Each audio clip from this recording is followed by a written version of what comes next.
Fala, meus caros! Sejam bem-vindos a mais um clássico resumão semanal aqui do grupo de verdade. Vamos para a 26ª semana. A semana foi bem maneira, tem alguns conteúdos bem relevantes para você, investidor. Fechado? A gente vai começar com o principal tópico dessa semana que a gente falou sobre a seleção de empresas. A gente vai ter um papo legal, falamos vários aspectos. E aí eu citei 3 principais aspectos que fazem você, de cara, eliminar uma empresa da sua lista das ações para você se tornar sócio. E quais são esses 3 pontos? O primeiro, prejuízo. Então eu coloquei esse ponto de prejuízo em pelo menos 2 anos consecutivos. É claro que uma empresa boa, ela pode ter prejuízo em um ano, pode passar por uma crise e ter um ano ruim, isso sem problema. Mas, normalmente, as empresas boas, elas tendem a recuperar e se adaptar a uma nova demanda, dando assim lucro já no próximo ano, no próximo período. Agora, empresas que não conseguem se adaptar e dão prejuízo por mais de um ano, significa que tem um grande potencial de não ser uma empresa boa e não te dar retorno como acionista, e o lucro, lembrando, é a base para essa ação poder te remunerar ao longo do tempo. Show! Outro ponto, a dívida. Uma dívida alta significa um alto risco. Empresas que possuem uma grande alavancagem, elas são muito mais frágeis a períodos de menor demanda, a períodos de crise ou a qualquer situação adversa. Então essas empresas, a não ser que elas tenham um ROIC muito bom, tenham um planejamento estratégico muito bem direcionado, e mesmo assim ela vai correr um alto risco. Se tiver aí uma dívida líquida sobre EBITDA maior que 4, maior que 5, o risco começa a ficar enorme. Show! Terceiro ponto, quando a empresa não quer ter sócio. Esse é um ponto um pouco mais abstrato. A pessoa fala assim, como não quer ter sócio se ela está listada na bolsa? Basicamente, existem empresas que se listam na bolsa, mas oferecem apenas ações do tipo preferencial, ou abrem, tem um free float muito pequeno, ou seja, uma porcentagem da empresa muito pequena que está no mercado, somente com ações preferenciais, somente para se financiar, somente para conseguir dinheiro desses acionistas e conseguir, assim, aumentar suas operações. E, na verdade, as boas empresas, para você ser sócio, são as empresas que querem ter sócios minoritários,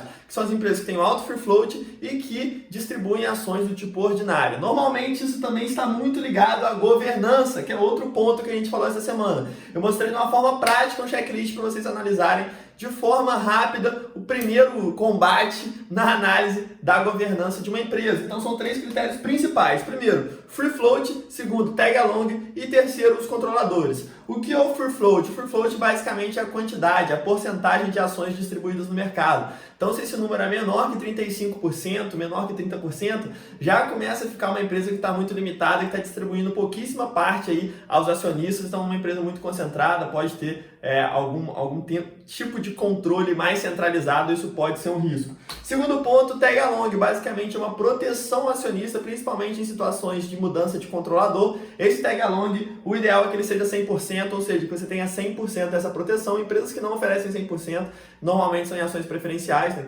obrigatoriamente são em ações preferenciais, e podem oferecer sim o risco caso troque o controlador, você não esteja protegido. Isso significa que a empresa não está olhando tanto para você, sócio minoritário.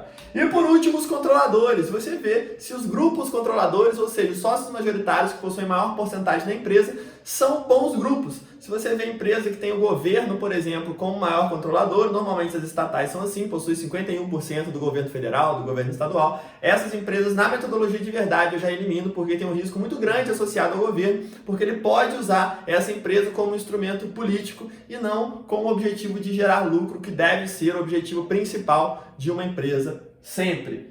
Show! E aí tem 2 pontos aqui que a gente passou de forma rápida. O primeiro, onde colocar reserva de emergência, é um assunto um pouco mais iniciante, né? Voltando um pouquinho, a gente está falando de critérios para selecionar a empresa, a gente volta um pouco na reserva de emergência, porque ainda é uma dúvida de muitas pessoas. E por que eu falei disso? Isso aqui é 1 minuto que você precisa falar, 30 segundos para você gastar o que você precisa gastar nisso. É Tesouro Selic, ponto, acabou. Não tem o que ficar pensando, tem um CDB que rende 5% do CDI a mais que o Tesouro, não importa, a relevância disso vai ser mínima. Se você gastar esse tempo escolhendo os ativos para sua carteira de renda variável, seu retorno vai ser muito maior sobre o tempo que você gastou. Então não inventa, vai lá, coloca no Tesouro Selic, ele tem alta liquidez, tem uma segurança maior impossível, porque está ligado diretamente ao Tesouro Nacional. Então não tem dúvida e não tem enrolação, não gaste muito tempo nisso. Monte sua reserva de emergência logo no Tesouro Selic para começar a montar aí a sua carteira de renda variável, que é o que vai te remunerar verdadeiramente ao longo do tempo.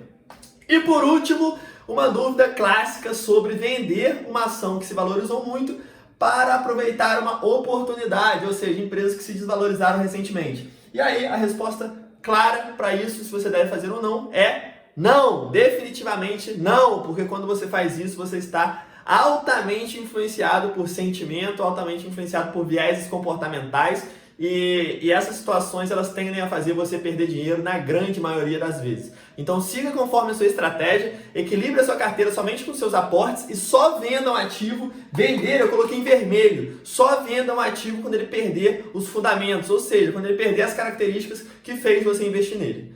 Fechado? Ficou claro? Então é isso, estamos juntos mais do que nunca. Bora para mais uma semana arrebentar aquele